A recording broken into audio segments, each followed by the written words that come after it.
12:30 p.m. All right. We're going to stay right here. I know a lot of you have been with me since late last night. Some of you are just tuning in now.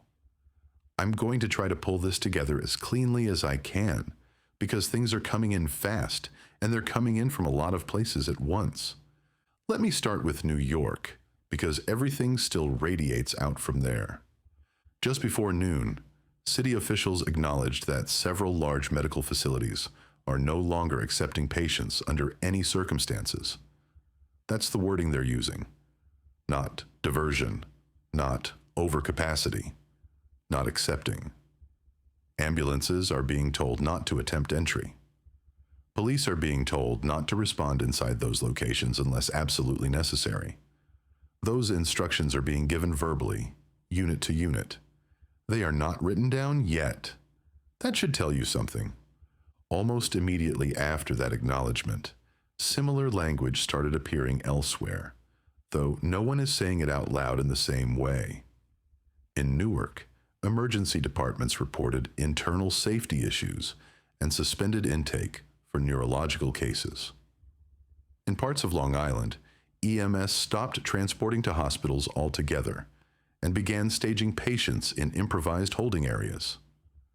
I'm being told firehouses, garages, anywhere with a roll-up door and running water. Now, at roughly the same time, reports started coming in from outside the New York metro area. In Philadelphia, police responded to crowd disturbances around a transit station after rumors spread that several patients had been removed from a hospital there under armed escort. City officials denied that description, but confirmed there was a security incident involving a patient who had arrived from out of state earlier that morning. They would not say from where. Gunfire was reported nearby. Police later confirmed shots were fired, but said no officers were injured. In Hartford, Connecticut, state health officials confirmed multiple emergency room staff were sent home after what they described as direct exposure events. That language is new. It's not diagnostic. It's procedural, and it's spreading. In New Jersey, 2 service areas along major highways were closed after incidents involving individuals who became aggressive and unresponsive while being treated by first responders. State police there are now requesting medical backup before initiating contact in certain cases. That's a quiet shift, but it's significant. Meanwhile, here's what's happening everywhere at once. Phones are failing intermittently. Not down, overloaded. People are calling hospitals, police departments, schools, relatives, anyone they think might know something. Cell carriers are putting out short statements asking people to limit non-essential calls. That never calms anyone down. Retail closures are accelerating. Grocery stores in several cities closed early today, some because of crowd pressure, some because staff simply didn't come back after lunch. In Chicago, police confirmed multiple instances of looting. Not organized, not targeted, just people grabbing what they thought they might need later. And I want to be very clear about something that keeps coming up. What you're seeing now is not caused by the illness itself. It's caused by people acting on partial information. Now, just after 1 o'clock, the CDC issued another statement. It was brief. It said they are continuing to monitor neurological cases nationwide, and that there is no confirmed evidence of sustained transmission outside the New York area at this time. That wording matters. Sustained, not none. Within minutes of that statement, clinicians in at least 3 states told local media they had been advised to treat bite injuries differently than they would have yesterday. They're not calling it transmission. They're calling it enhanced precaution. Police departments are reacting too. In several cities, including Baltimore, St. Louis, and Phoenix, Police confirmed officers discharged weapons during crowd control situations today. These are not active shooter scenarios. These are moments where officers felt they were about to be physically overwhelmed. That distinction matters legally, but on the street, it all sounds the same. And when people hear gunfire, behavior changes instantly.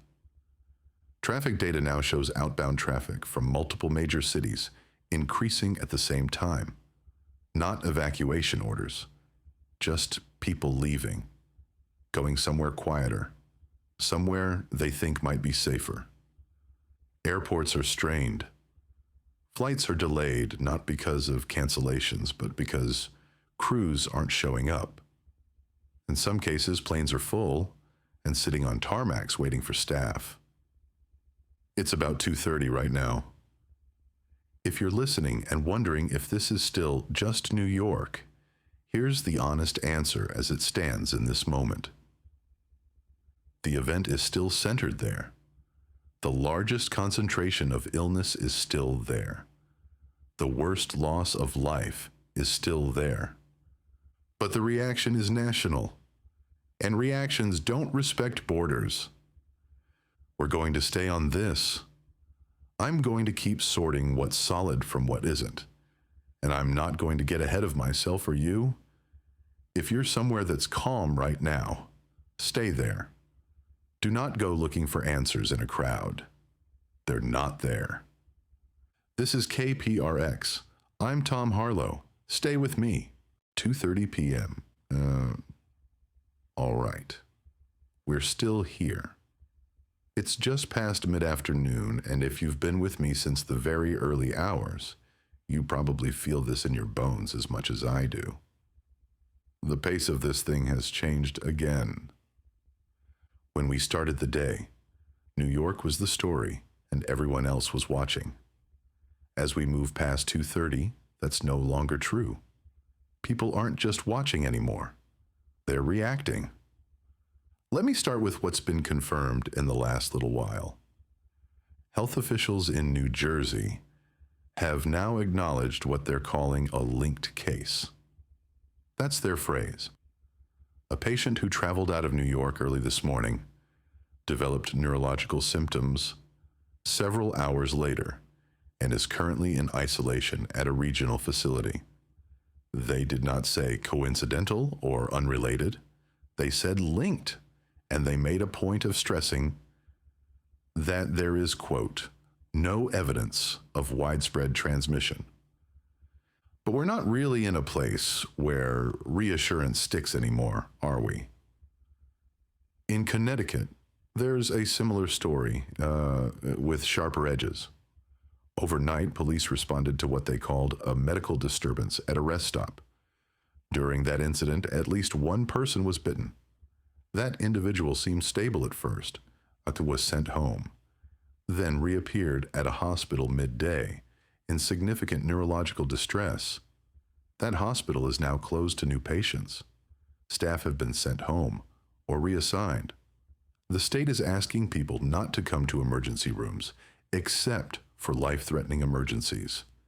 And even then, they're being told to call ahead. These aren't rumors.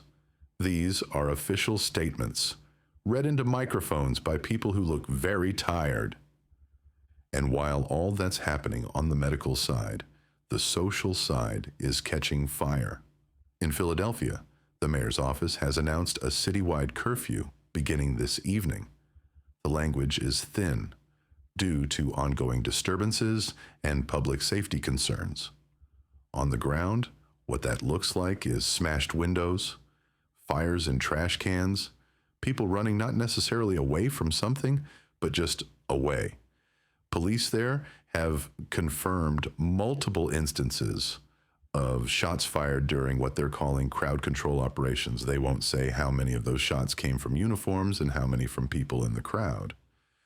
In Chicago, several major retail chains downtown closed early this afternoon after what they described as unsustainable conditions. I'm seeing footage now of people pushing carts piled high, alarms ringing, nobody stopping them. It doesn't look like a heist. It looks like people who decided today might be the last day they can just walk into a store and take what they need. In Atlanta, the courthouse complex downtown was shut down after protests touched the perimeter and didn't stop there. There are images of officers wearing helmets and face shields, not because of an organized march, but because people came downtown looking for someone to tell them what was going on and didn't like the answers they didn't get.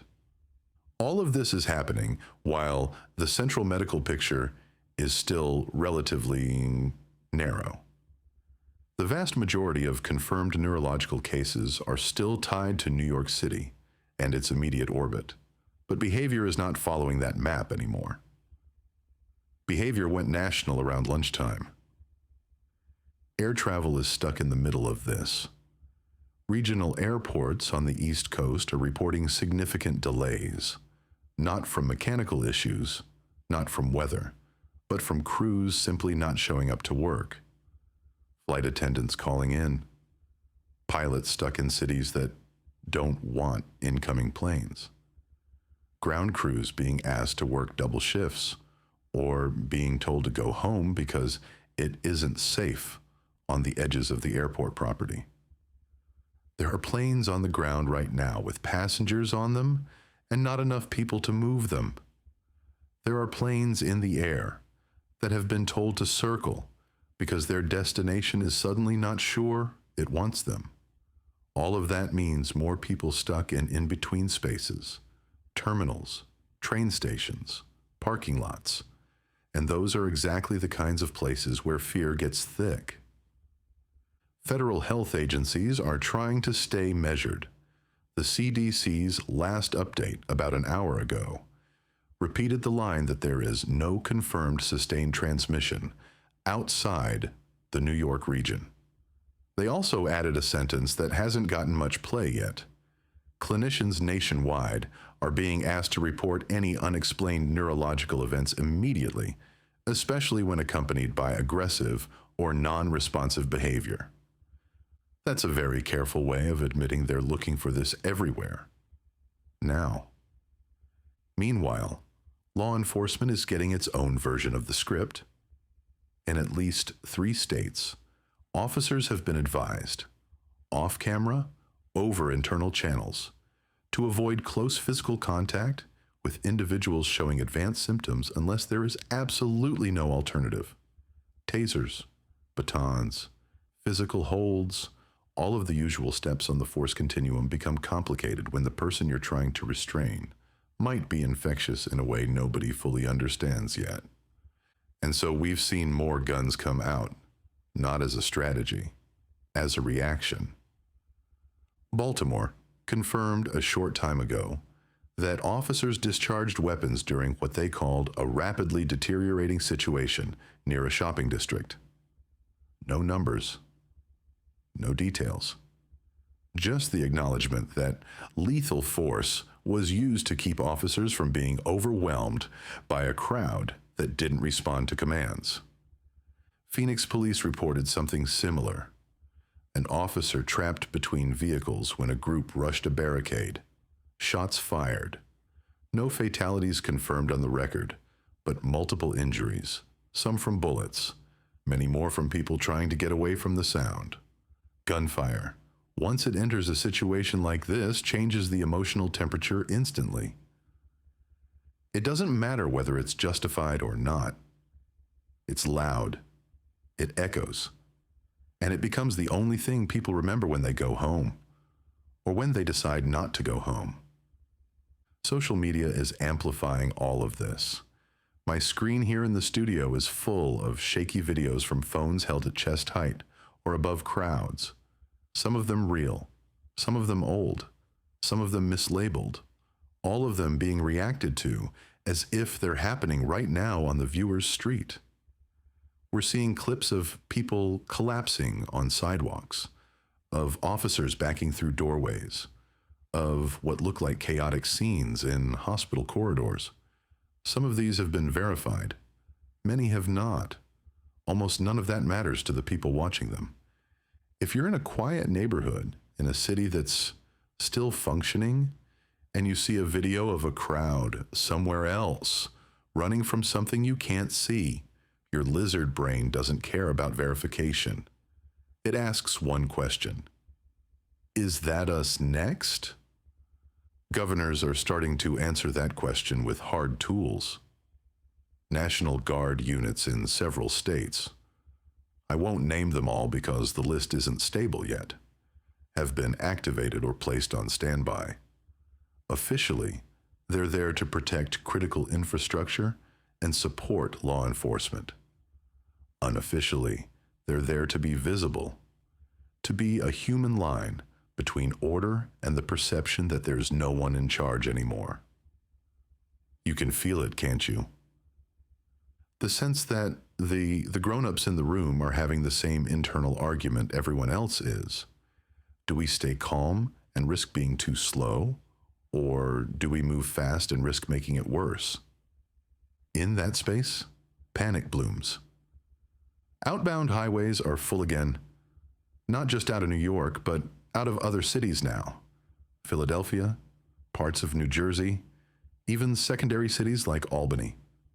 People aren't waiting for orders.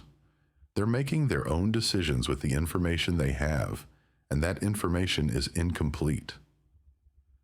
Some of you have written in to say your towns are still quiet, that the streets are normal, that schools are open, that stores are fully stocked. That's good. That's how it should be. There is no prize for being the first place to lock its doors. But there is risk in pretending this is only a New York story when the behavior it has triggered is already nationwide. Let me say this as plainly as I can, at 4 o'clock in the afternoon. The illness is still largely concentrated in and around New York City. The collapse of hospitals there was fast and total because they were closest to the heat. The disease itself is serious, but it is not everywhere, and it is not magic.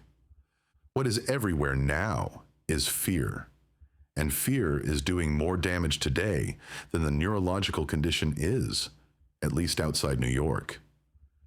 That can change. It probably will. But right now, the most dangerous thing many of you could do is go looking for answers in a crowd, or try to outrun a situation that hasn't reached your city yet. If where you are is calm, stay there. Check on your neighbors without turning it into a spectacle. Give the networks a break and listen to voices that aren't screaming. Be careful what you share. Misinformation can travel faster than any pathogen we've ever seen. This isn't about being brave. It's about not adding more weight to a system that's already bending. It's just past 4:30 now. You're listening to KPRX. My name is Tom Harlow. I'm going to stay here as long as my voice and the equipment let me. We'll take a short break, and when we come back, we'll talk about what the federal government is actually doing, what it says it's doing, and what that might mean for the rest of the night. 4:30 p.m. This is not a normal evening. Over the last little while, the federal picture has started to sharpen, not necessarily in clarity, but in force.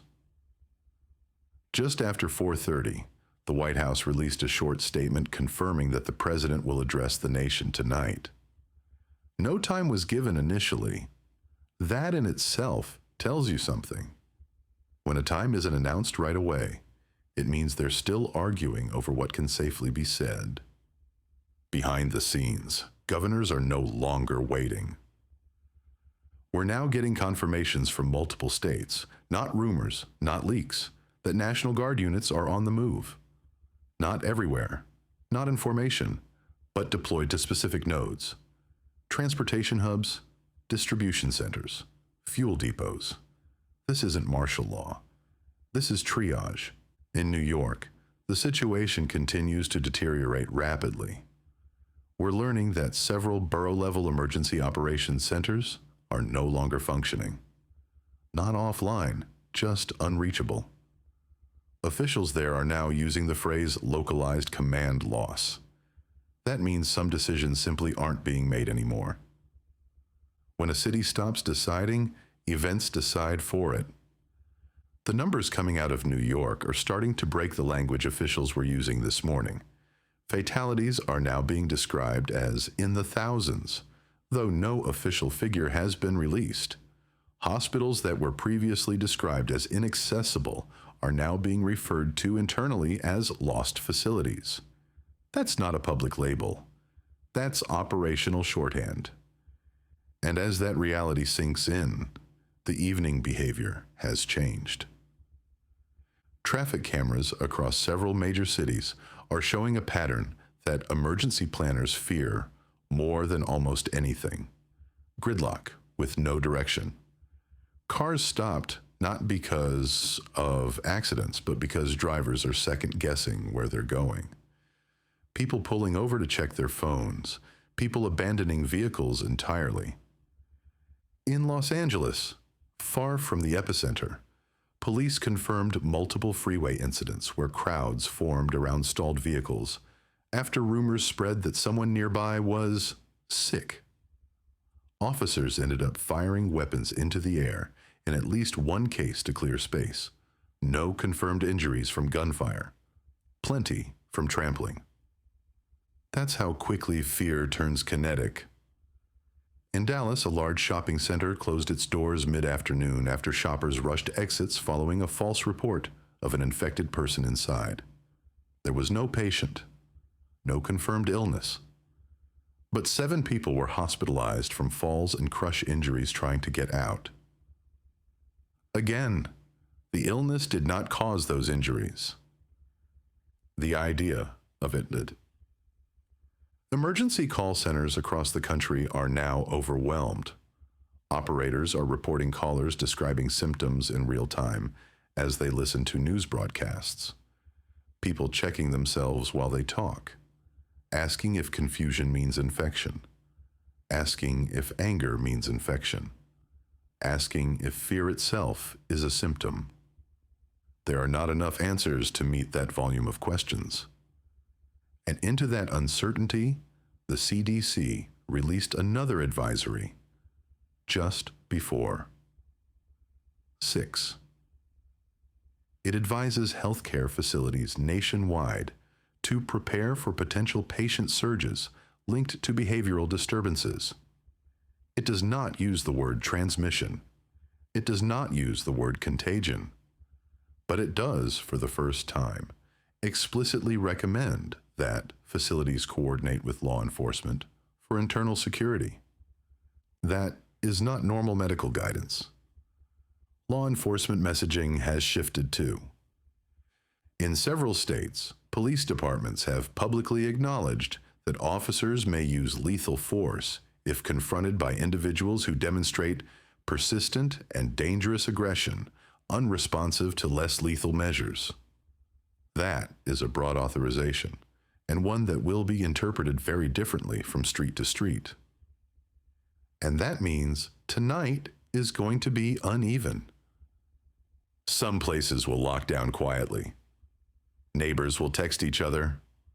Stores will close. Streets will empty. Other places will boil over. We're now seeing the first reports of barricades. Not government checkpoints, but improvised ones. Dumpsters pulled into streets. Parked cars turned sideways. Communities trying to control their own blocks because they no longer trust anyone else to do it. That can work, or it can go very wrong. In several cities, police have already encountered armed civilians refusing to disperse. No shots fired in those cases yet. Lots of shouting. Lots of misunderstanding. And everyone involved believes they're acting in self-defense. It's nearly sunset on the East Coast now.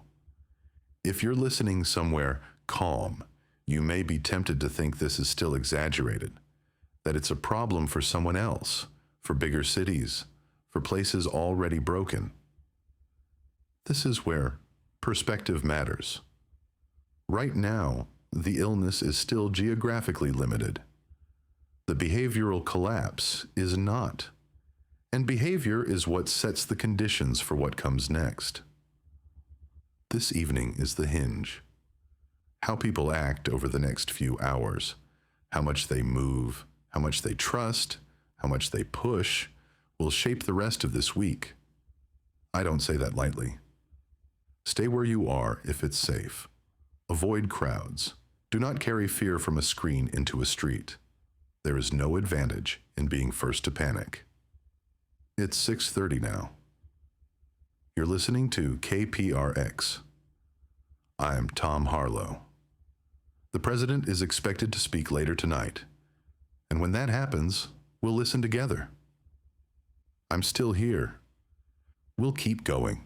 6:30 p.m. All right. It's early evening now. Sun's dropping on the East Coast, already gone in a lot of the Midwest, and you can feel the country holding its breath. Night changes everything. People behave differently after dark. Always have. Fear gets louder when you can't see as far, and tonight, fear has a lot to work with. Let me bring you up to speed on what's developed just in the last hour. The president spoke shortly after 7. If you listened, you probably felt the same tension I did. The message was calm, measured, very controlled.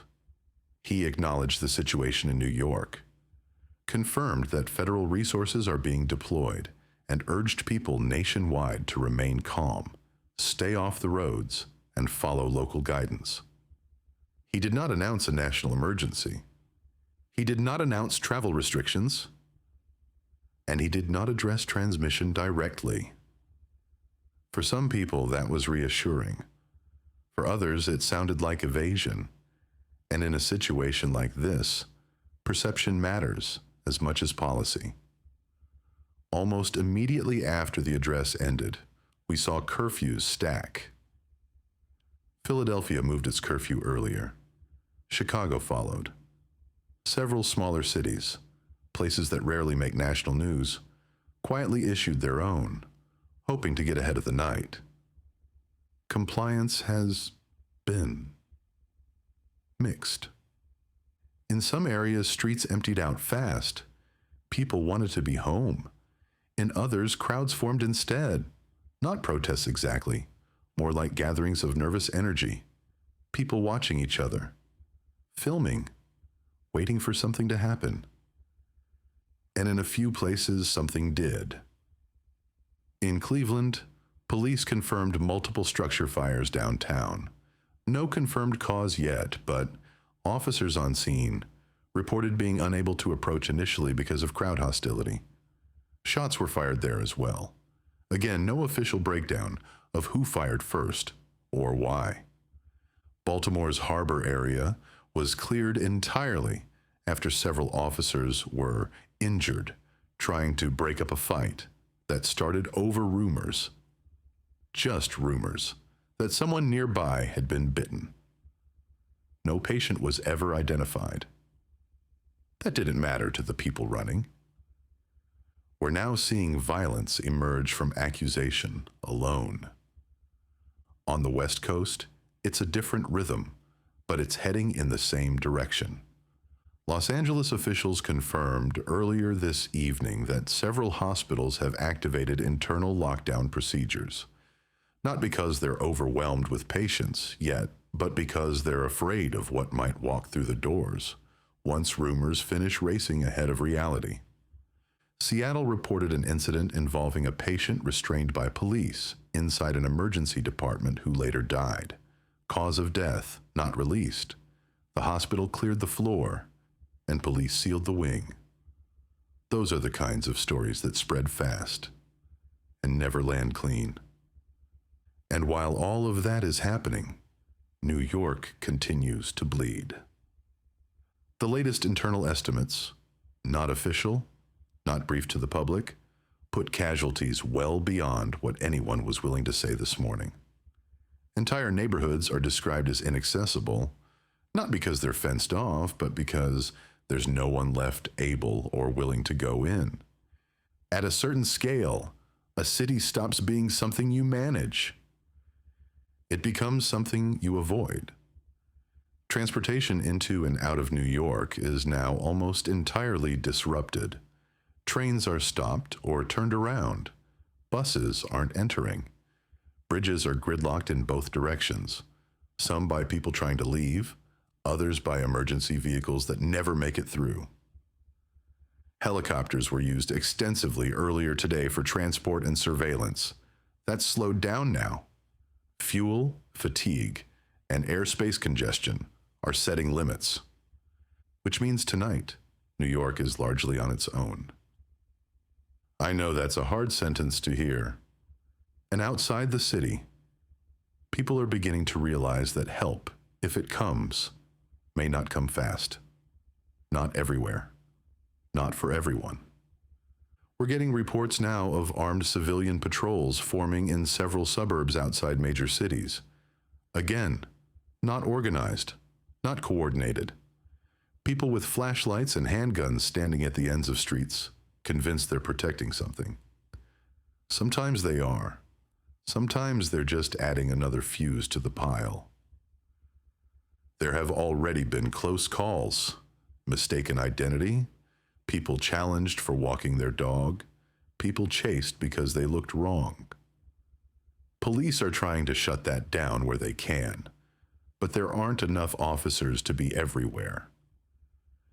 This is the most dangerous kind of night, not because the illness is everywhere, but because trust is nowhere.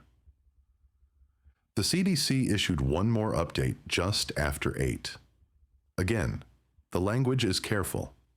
It urges people to avoid physical confrontations, avoid crowds, seek medical care only when absolutely necessary, and report bite injuries immediately. They still won't say why. But by now, most people have figured it out on their own. If you're listening somewhere quiet, let me say this again. Quiet is not failure. Quiet is success. Lock your doors. Turn off the noise when you can. Don't assume that because something is happening somewhere else, it must happen to you tonight. This isn't a wave hitting all at once. It's pressure finding weak points. And pressure takes time. It's 8:30 now. The country is entering its first fully aware night. That's something we haven't had until now. Everyone knows. Everyone's watching. Everyone's guessing. We'll be here through it. You're listening to KPRX. I'm Tom Harlow. Stay with me. 8:30 p.m. All right. It's fully dark now across most of the country, and this is where differences between cities really start to matter. Not every place breaks the same way.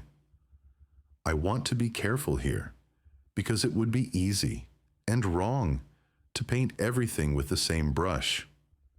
What we're seeing tonight isn't uniform collapse, it's divergence. Some cities are holding, others are not, and there are reasons for that. Let's start with the places that are struggling the most, because those patterns are now clear. New York, of course, is beyond any meaningful recovery tonight. Officials there are no longer talking about regaining control. They're talking about limiting outward movement and protecting what remains functional. Large sections of the city are dark. Not full blackout, partial, rolling, uneven. Power crews can't reach certain substations. Emergency radio traffic is sporadic. This is not a city under lockdown. This is a city being bypassed. There is no scenario tonight where New York stabilizes. Chicago is another major concern. High density, multiple transit choke points, and widespread unrest earlier today have taken their toll. Police there are stretched thin. Guard units are visible downtown and near distribution centers, but large residential areas are being left to fend for themselves. Hospitals are still operating, barely, but several are now guarded externally. That's never a good sign. It means the hospital is still functioning, but no one wants what might try to get in. Philadelphia sits somewhere in the middle.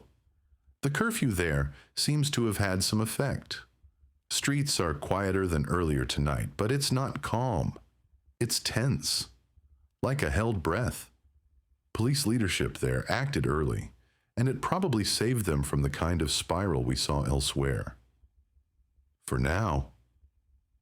Now let's talk about places that are holding better than expected. Boston is one. Compact, dense, yes, but with a strong institutional backbone and quicker coordination between city leadership, police, and hospitals. Curfews were imposed early and clearly. Transit was shut decisively instead of partially. People didn't like it, but they understood it. That matters. Denver is another, and this is worth noting, given where we're broadcasting from. Lower density, easier perimeter control, cooler weather, fewer massive transit hubs. Police there are reporting isolated incidents, but nothing like the crowd-driven violence we're seeing in older, denser cities. Hospitals remain functional. Emergency rooms are strained, but not compromised. That distinction is everything. Minneapolis and St. Paul are also holding, though just barely. Experience matters. Leadership there knows what unrest looks like, and they moved quickly to keep crowds from forming, rather than trying to break them once they did. On the West Coast, it's a mixed picture. Seattle is tense, but largely holding. Strong compliance with advisories, fewer spontaneous crowds, and a population that, for better or worse, is more willing to stay indoors. Hospitals there are cautious, locked down, but operating. Los Angeles is more complicated. Sheer size is working against them. Even with guard presence, the sprawl makes it impossible to be everywhere. Some neighborhoods are quiet, almost eerily so. Others are chaotic, with police pulling back rather than escalating. That creates a patchwork effect. One block calm, the next block uncontrolled. That's unstable, but not yet catastrophic. Now here's where cities truly start to fail. When population density is high, leadership is fragmented, and messaging is inconsistent. Things fall apart fast.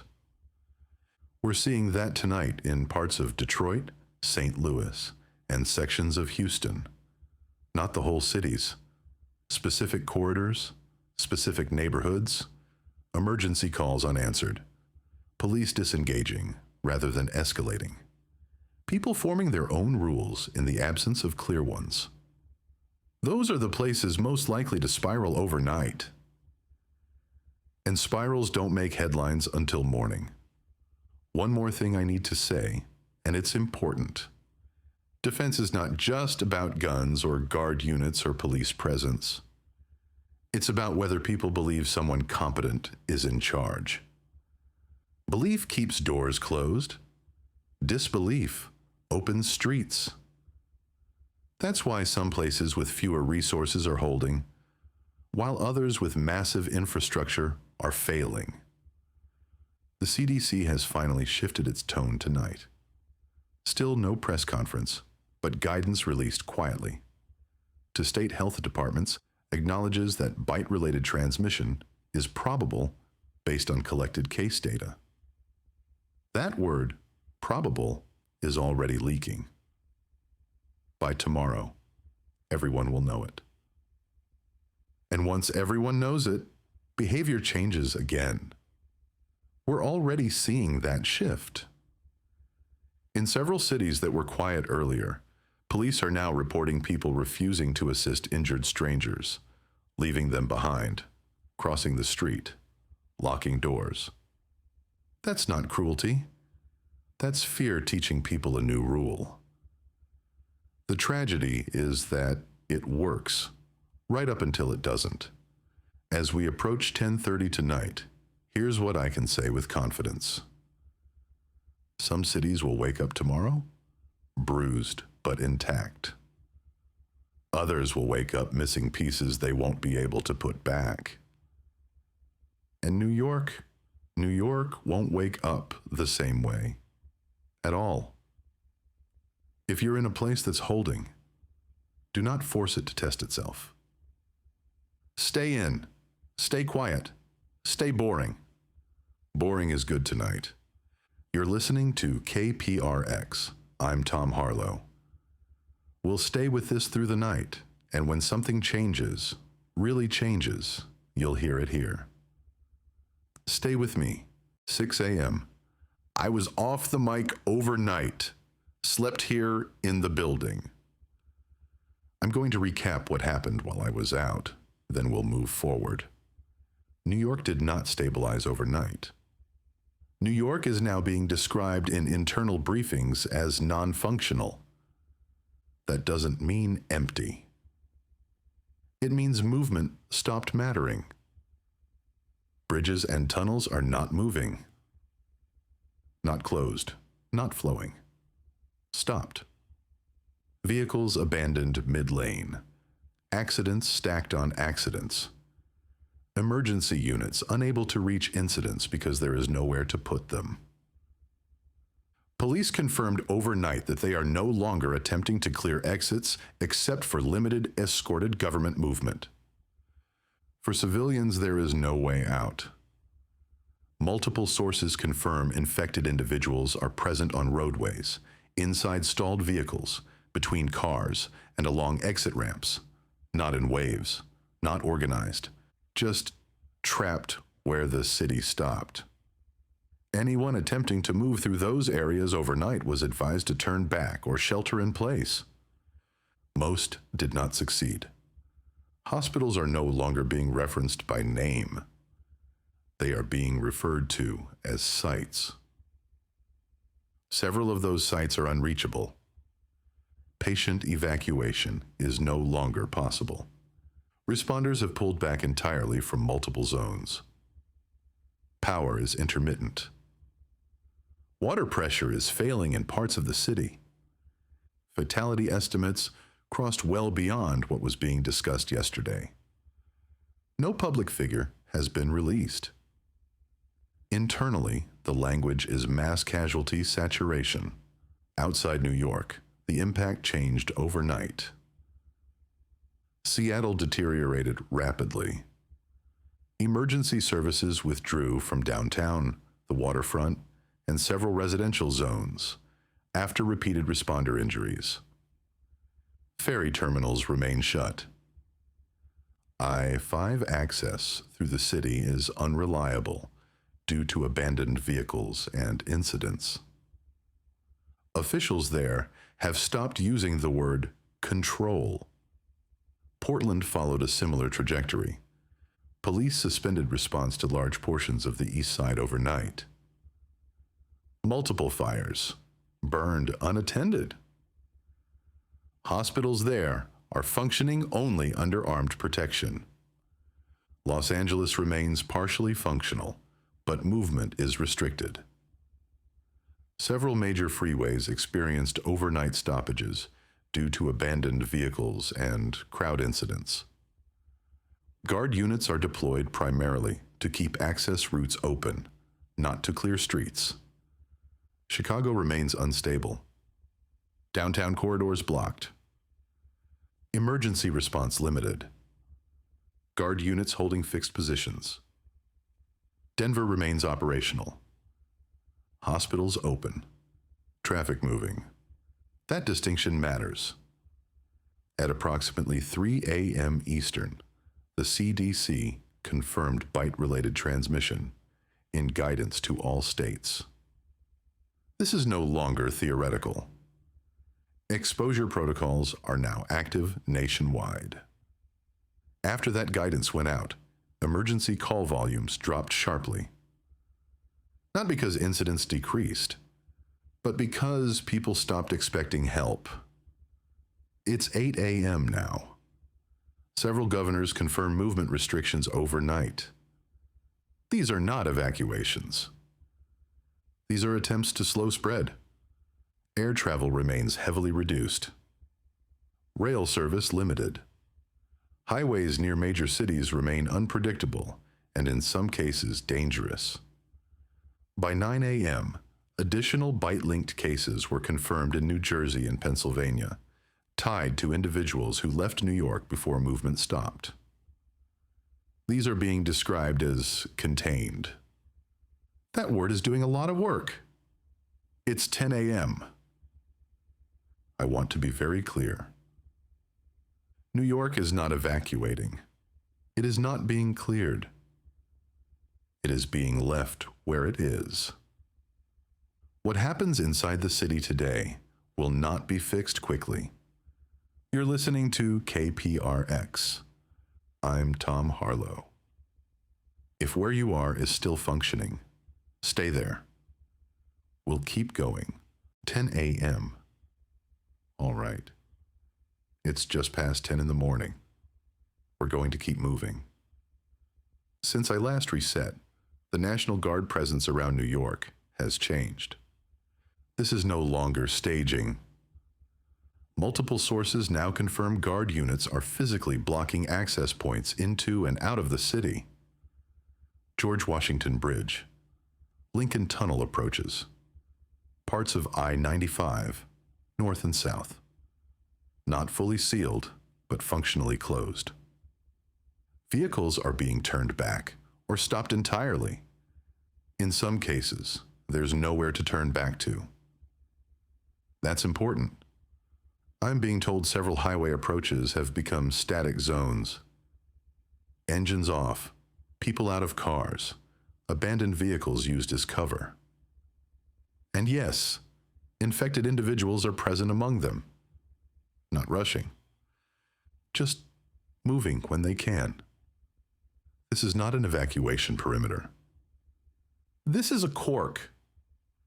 Guard leadership is being very careful with language. They're calling this movement restriction for public safety. But the effect is the same. New York is sealed, and people who were still trying to leave when it happened are now stuck in between. I want to bring in something different now. These are not rumors. These are verified calls relayed to us by partner stations. I'm going to paraphrase them. One woman, Upper West Side. Her building lost power sometime around dawn. She and her brother are in the basement laundry room because the stairwell became unsafe. They've barricaded the door with carts and a vending machine. They can hear people upstairs. She doesn't know if they're sick. She hasn't slept. She asked if help was coming. No one told her yes. Another call, Queens. A janitor hid inside a hospital supply closet overnight when his department was evacuated, but he couldn't reach the exit. He says the lights went out around midnight. He can hear movement in the hall. He has water. He does not have a phone charger. That building is now on the list of facilities responders are not entering. Lower Manhattan. A father texted his sister saying they moved into a sub-basement after the street outside, filled with stalled cars and people trying to run on foot. He says they covered the windows with drywall and shelves. He says he's trying to stay quiet because the sound brings attention. He asked if the bridges were still open. They are not. This is what containment looks like from the inside. Officials are being asked directly now whether New York is being sacrificed to protect the rest of the country. No one is answering that question. Outside the city, the Guard presence is expanding. New Jersey has activated additional units along major highways. Pennsylvania is screening vehicles coming from the east. Massachusetts is doing the same. These are not checkpoints like you're thinking. They are slow points. They ask questions. They delay movement. They make decisions inconsistently. Some cars are waved through. Some are turned around. Some sit so long, people get out. And when people get out, things happen. Emergency calls from those zones are now low priority, unless there's clear danger to life, which is almost impossible to determine anymore. New York City Emergency Management released a short statement just before 11. It urges anyone still inside the city to shelter in place. It does not mention evacuation. It does not mention rescue. By 11:30, additional bite-linked cases were confirmed in New Jersey and Pennsylvania, tied directly to people who left New York before the cordon fully closed. These are being described as contained at the individual level. That phrase should worry you. It assumes there are not many. Food distribution is now a concern. New York deliveries are not getting through. Smaller cities are seeing panic buying again. Fuel stations near highways are closing preemptively. It's noon. New York is sealed, not by walls. By failure, people inside are hiding. People outside are watching. And the space in between, highways, bridges, tunnels, is the most dangerous place in the country right now. You're listening to KPRX. I'm Tom Harlow. If you're where movement still works, don't test it. We'll keep going. All right. It's just past noon. I'm going to keep this moving. Since New York was effectively sealed this morning, the pressure has shifted outward, and it's showing up in places we didn't expect to become part of this story so quickly. Let me start with the highways. Partner stations in New Jersey, Pennsylvania, and upstate New York are all describing the same scene. Long stretches of stopped traffic, vehicles abandoned where they ran out of fuel or overheated, people sitting on hoods, standing on guardrails, walking between cars carrying bags instead of luggage. And in multiple locations, people hiding under vehicles or inside trucks to avoid being seen. These aren't evacuation convoys. There's no order. Everyone's guessing. One call relayed from a station outside Trenton. A family left Manhattan around 3 a.m., just before access points fully locked. They made it less than 20 miles before traffic stopped completely. Around sunrise, someone several cars ahead began screaming inside their vehicle. When nearby drivers tried to help, he bit one of them before collapsing. State police arrived over an hour later. The road has not reopened. Pennsylvania State Police confirmed a similar incident on I-78. They won't name the location. They confirmed a vehicle stopped suddenly, occupants exited, and one individual attacked a passerby before being restrained. That person later deteriorated and was isolated roadside. This is the first confirmed bite-linked transmission outside the New York perimeter occurring in transit. Now, I want to talk about the water, because this was always coming. Shortly after midday, the Coast Guard confirmed they were tracking a small passenger vessel that departed a private marina in Brooklyn late last night. This was not a cruise ship. It was a converted tour boat, around 40 people on board. They left before port restrictions were formalized. The vessel reported a medical emergency about 6 hours later. Radio traffic indicates 2 passengers became aggressive and unresponsive. Crew attempted isolation. 1 crew member was injured. The boat altered course toward a smaller port instead of returning to New York. That port refused them. Coast Guard cutters intercepted the vessel early this afternoon. They boarded in protective gear. Multiple passengers were found hiding in lower compartments. 1 individual was deceased. 2 others were restrained.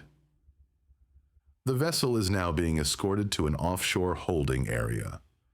This matters more than it sounds like it should, because it answers a question a lot of people were quietly asking. No, you can't outrun this by water either.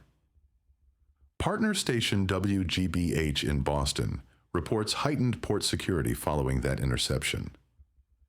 Ferries delayed, Cargo inspections slowed. Harbor traffic backing up. Now let's go back inland. Upstate New York partners are reporting small towns receiving sudden arrivals. Cars rolling in with New York plates. Drivers refusing to stop.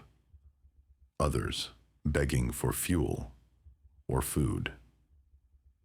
In one town north of Albany, residents blocked the main road with farm equipment. There was shouting. No shots fired, but police asked residents to stand down. That request only worked for a little while. Multiple partner stations report people calling in from hiding. A woman in Harlem says she's been inside a restaurant walk-in freezer for nearly 12 hours with 3 other people. They rationed phone battery by turning devices off. They came out once to move bodies, blocking the back door. She called because the generator stopped. A hospital intern in Brooklyn told a sister station he barricaded himself inside an imaging control room.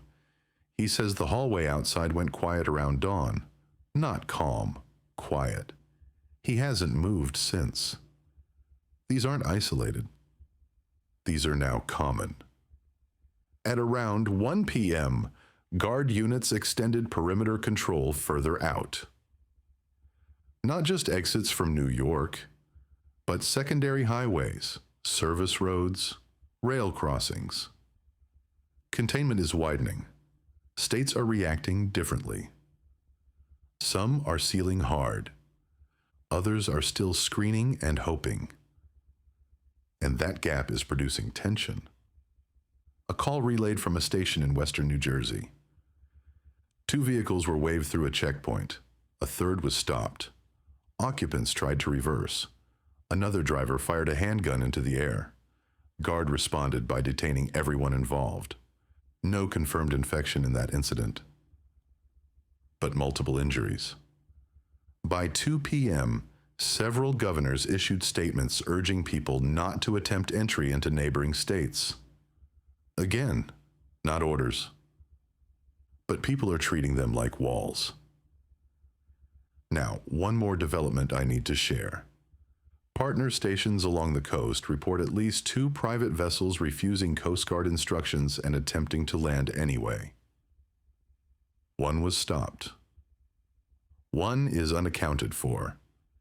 This is how control leaks, quietly. Emergency management officials now confirm something we expected, but hadn't heard out loud yet.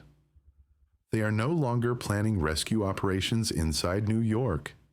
They are planning long-term isolation. It's just after 3. The questions coming in now aren't about what's happening. They're about how long. Days, weeks, longer. No one is answering that yet. And this is the most important thing I can say right now. If you are in a place that is stable and you have shelter, water, and food, do not move. The most dangerous places in the country right now are not cities. They're the roads between them. It's 4 p.m. You're listening to KPRX. I'm Tom Harlow. We'll stay with this. All right. We're coming into evening again, and I'm going to speak plainly and stay with one thread at a time because things are converging now, and jumping around doesn't help anyone. Across the country, emergency services are aligning on a conclusion they didn't reach publicly, but reached operationally some hours ago. There has not been a single confirmed recovery once advanced neurological symptoms set in. That's not speculation.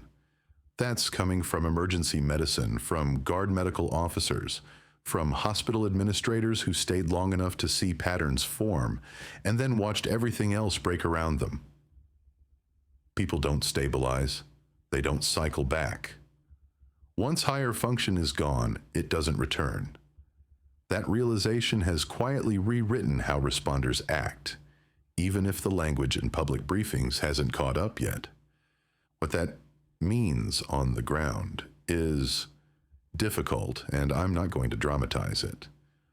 Law enforcement and guard units are now being taught, informally at first, and then more directly, that restraint no longer works once someone reaches a certain stage. Tasers stop working. Impact rounds don't stop movement. Even lethal injuries don't always stop movement right away. Officers are being told that if they are forced into a confrontation, stopping the brain is the only reliable way to stop the body. That sentence is being explained quietly in locker rooms, in motor pools, over radios turned down low. Nobody wants to say it on camera, but everyone who has been out there tonight understands it. That understanding is spreading outward through families faster than any official memo. Partner stations are relaying calls from people whose relatives are guard or police, and the stories line up in unsettling ways. Orders not to help people approaching checkpoints on foot. Instructions not to render aid once someone shows signs of aggression. Accounts of individuals who remained mobile after injuries that should have stopped them, until head trauma ended it. These aren't exaggerated stories, they're exhausted people describing something they weren't trained to see. At the same time, New York remains sealed, not by fences, but by consequence. Roads leading out are no longer routes, they're static zones. Cars abandoned where fuel ran out, or engines overheated. People sheltering inside vehicles because it feels safer than stepping onto pavement. And mixed among them are individuals who left the city already infected, deteriorating hours later, trapped in the same gridlock as everyone else. Guard units are positioned to prevent flow, not to clear space. There is no corridor being opened. There is no evacuation phase waiting to start. That decision has already been made. We're also seeing proof now that water escape isn't the answer people hoped it might be. Coastal partner stations confirmed that multiple private vessels leaving New York overnight ran into trouble hours later as passengers became symptomatic mid-journey. In at least one case, the vessel was refused docking and intercepted offshore. That ship didn't carry hundreds of people. It didn't need to. It carried enough. Ports are now tightening quietly, not with announcements, but with refusals. All of this is pushing the country into a new behavior pattern tonight. People aren't calling for help the same way. Emergency lines are quieter, not because danger has faded, but because people no longer expect someone to come. Communities are making decisions locally, blocking roads, refusing entry, sharing information mouth to mouth instead of online. Some of those communities will get it right. Others will turn inward too hard and create their own problems. But the shift is happening everywhere at once. This is the moment where the rules change, even if nobody formally announces it. The illness itself is still concentrated geographically, but the knowledge of what it does and what it requires to stop is now nationwide. That knowledge will reshape the night ahead more than any speech or order. I'll keep tracking developments as they come in, but from here on, understand this. What happens next depends less on institutions and more on decisions made, house by house, street by street. Quiet places will stay quiet if they don't test themselves. Loud places will get louder fast. You're listening to KPRX. I'm Tom Harlow. I'm still here. We're into the night now. You can hear it in the calls coming into partner stations, even when the callers aren't saying much. There's a difference between daylight fear and nighttime fear. During the day, people move. At night, they listen. And tonight, a lot of people are listening very closely. As sunset moved across the East Coast, containment hardened. Not in a way you'd see on television. There were no dramatic announcements, but in how traffic stopped being redirected and started being refused. Guard units along the outer perimeter of New York shifted posture. Vehicles weren't waved through anymore. Some were told to turn around. Some were told to shut off engines and wait. In several places, there was no clear instruction at all, just armed presence and hand signals that meant not here. That uncertainty did most of the work. Partner stations in New Jersey and Pennsylvania began reporting the same pattern just after dark. Roads that had been slow became still. Fuel stations near highway exits closed early, either because they ran dry or because staff simply left. People stranded between cities started making decisions they wouldn't have made 12 hours earlier, splitting up, abandoning vehicles, walking into nearby neighborhoods looking for shelter. In a few cases, residents opened doors. In others, doors stayed closed and lights went out. One station outside Allentown relayed a call from a truck driver who had left Manhattan the night before and made it less than 30 miles in almost 20 hours. He said someone 2 vehicles ahead began banging on windows just after sunset, not yelling, just hitting glass over and over. No one got out. State police arrived eventually. The driver didn't stay to see what happened. He turned around and drove until the road ended and slept sitting up in his cab. Inside New York, sound has become the dominant problem, not constant noise, irregular noise, sirens that start and don't finish, car alarms triggered hours after their owners are gone, shouting that echoes up streets with no one left to answer back. People hiding are learning quickly what travels and what doesn't. Doors closing quietly, phones silenced, furniture moved inch by inch. Partner stations are describing the same kinds of calls now. People whispering details they think might matter later, just in case someone survives to ask. Hospitals inside the city are no longer attempting care beyond self-defense. Supply closets, imaging rooms, sublevels. Those are the places still occupied. Power is intermittent. Backup generators are failing in rotation, not all at once, which means lights flicker and then disappear again. That flicker is dangerous. It draws attention.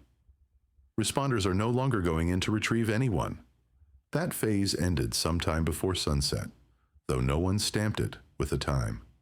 Outside the city, the knowledge has fully set in. The message hasn't been broadcast officially, but it doesn't need to be. People understand now that once someone reaches a certain stage, they are not coming back. They do not recognize voices. They do not respond to pain the way a human body normally does. And they do not stop unless the brain is destroyed. That understanding is reshaping behavior everywhere. Police spacing themselves differently. Guard units elevating weapons sooner. Civilians choosing avoidance over confrontation as soon as they sense something is wrong. Partner stations in the Midwest are beginning to report their first truly difficult decisions.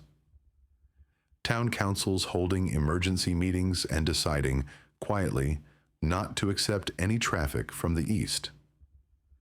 Volunteer fire departments taking phones off the hook and monitoring scanners instead. Neighborhoods communicating via handheld radios instead of cell phones, because towers are overloaded and rumor travels faster than truth online.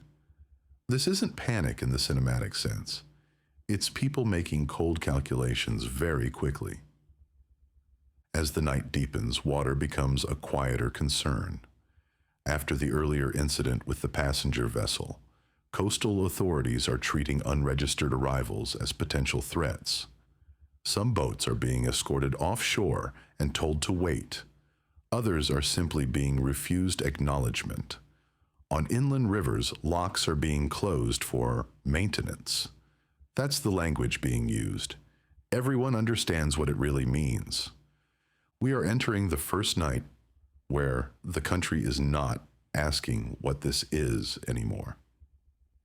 That question has been answered well enough. The question now is how far it spreads before people stop helping it spread.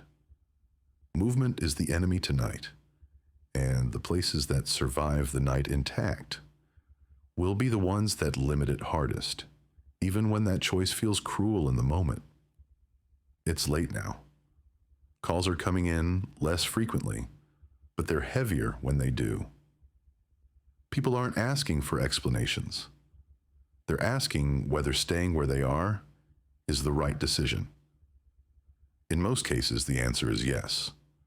Staying invisible, staying quiet, staying boring. Those are the traits that matter. Now, you're listening to KPRX. I'm Tom Harlow. We're moving into the deepest part of the night, and I'll stay on as long as there's power, signal, and a reason to keep speaking. It's late now, after midnight, and the country sounds different at this hour, even through the radio. Phones ring less often. When they do, people don't hesitate before speaking.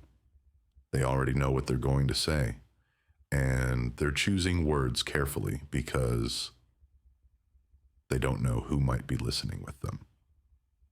What's changed most in the last few hours is how deliberately places are closing themselves, not restricting movement, refusing it. Towns along major corridors are pulling heavy equipment into roads, not as dramatic barricades, but as friction.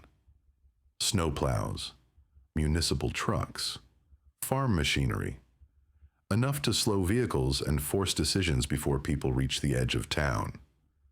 Police are visible in some places and completely absent in others, but the message is the same everywhere. If you're not already here, you shouldn't be coming. Partner stations in western Pennsylvania are reporting emergency meetings that ended with actual votes. Quiet, procedural votes, not to accept any new arrivals after midnight. No exceptions written down. No speeches made.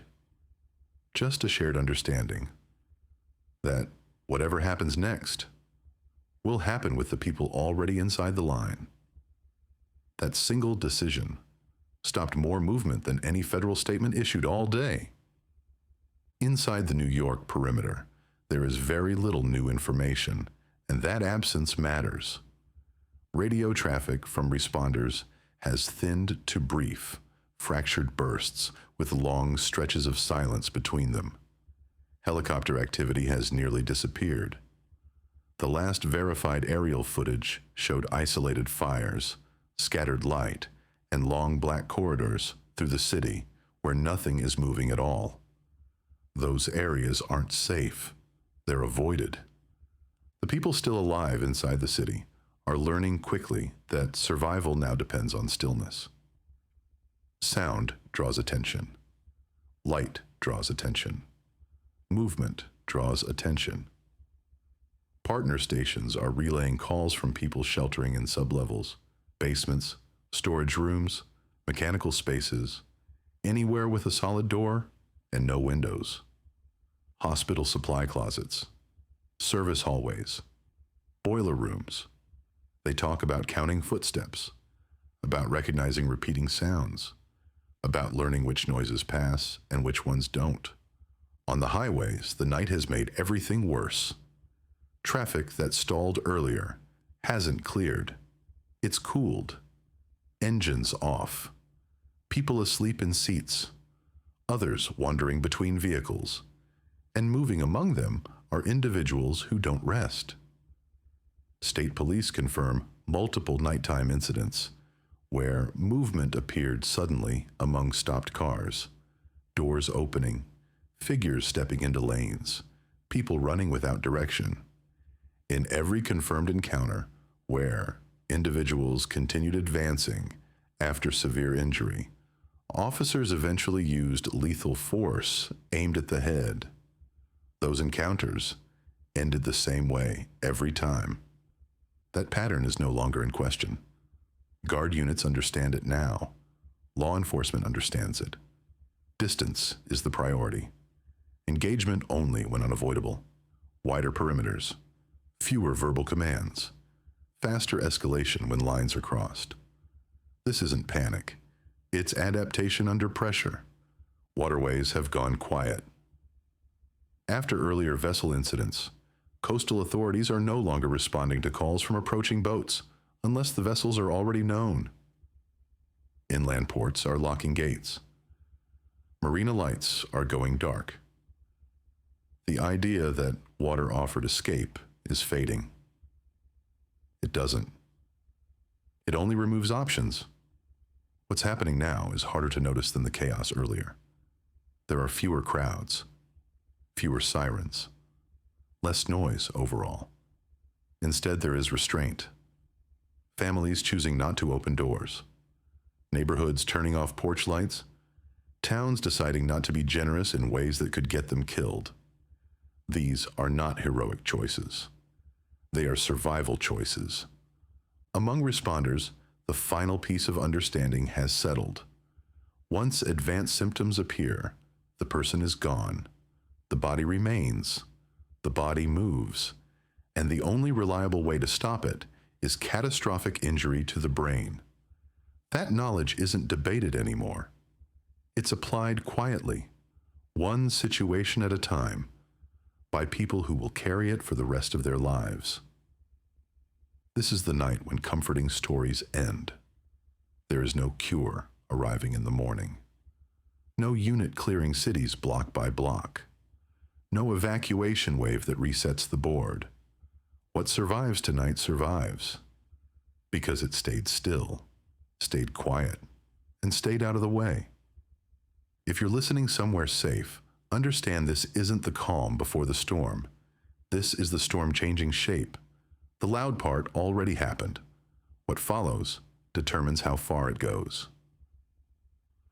You're listening to KPRX. This is Tom Harlow. I'm still here. And as long as the signal holds, I'll keep talking you through the dark. It's late, somewhere after 3 in the morning now. This is the stretch where information stops arriving cleanly and instead comes in fragments. Half reports, relayed messages, things repeated enough times to be taken seriously, even when no one can fully explain them yet. That's the space we're in right now, and I need to be honest about that from the start. Inside New York, direct communication has nearly collapsed. That doesn't mean nothing is happening. It means fewer people are able to talk at all. Calls that came through earlier tonight have stopped or turned into short text messages sent through relatives outside the city. People describe hiding in basements, service rooms, sublevels, anywhere that can be secured quietly. We cannot verify how many are doing this or how long those spaces remain viable. Anyone who claims they have a clear picture of the city right now does not. Responder traffic that we can still hear suggests a shift that's practical rather than official. Units disengaging when conditions become unsafe. Calls marked unreachable because there is no route in or out. This is not being described internally as abandonment, but in real terms, the result looks the same. Rescue is no longer something responders expect to be able to do everywhere. They are making decisions minute by minute, often without guidance beyond what happened on the previous call. Across multiple states, law enforcement and guard units are now operating with a shared understanding that has emerged through experience rather than policy. Once individuals reach advanced stages of this condition, conventional methods to stop them are unreliable. This is no longer in doubt among responders. What they report consistently is that catastrophic injury to the brain ends movement. Nothing else does so reliably once symptoms progress. That knowledge is now being passed directly between units, informally, sometimes bluntly, because there has been no time to formalize it. What remains unclear and what is causing visible strain is how fast this progression occurs, whether there are any meaningful early intervention windows, and how to distinguish between someone who is panicked and someone who is no longer cognitively present. That uncertainty is playing out on the street. Some responders disengage early and maintain distance. Others escalate immediately based on previous encounters. None of them are doing this calmly. Fatigue is everywhere. People are working from instinct instead of protocol because protocol hasn't caught up. Highways are still a significant unknown. Traffic that stalled earlier has settled into long, unmoving lines. People are inside vehicles, between vehicles, sometimes abandoning them entirely. Patrol units are not clearing those stretches. They are holding edges, intersections, ramps, choke points, because that is all they can do safely. What happens between those points often goes unobserved unless something forces attention. Reports from those zones are inconsistent and often arrive hours later, filtered through fear and exhaustion. Away from major cities, the picture is quieter, but not clearer. Small towns are making their own decisions without waiting for instruction. Some are physically blocking roads. Others are simply turning off lights and refusing to answer phones. There is no coordination to this, no shared standard. It's instinctive. People choosing not to become the next problem another town has to solve. Water routes have largely gone silent. After earlier incidents involving private vessels, coastal and inland authorities are no longer treating water as an alternative exit. Unscheduled arrivals are being refused, ignored, or redirected without explanation. That change happened quietly, without announcements, and it has already stopped most attempts. The understanding is spreading on its own. Movement doesn't equal escape. At this hour, no one is claiming certainty. Not medically, not operationally, not politically. But there is a growing alignment around what doesn't work anymore, and that knowledge is shaping behavior faster than any official directive could. People are becoming still. They are choosing isolation over movement, silence over calls, distance over engagement. Not because they were told to, but because experience is teaching them. For me personally, I need to acknowledge limits. I slept briefly earlier today, but that was not enough, and the station knows it.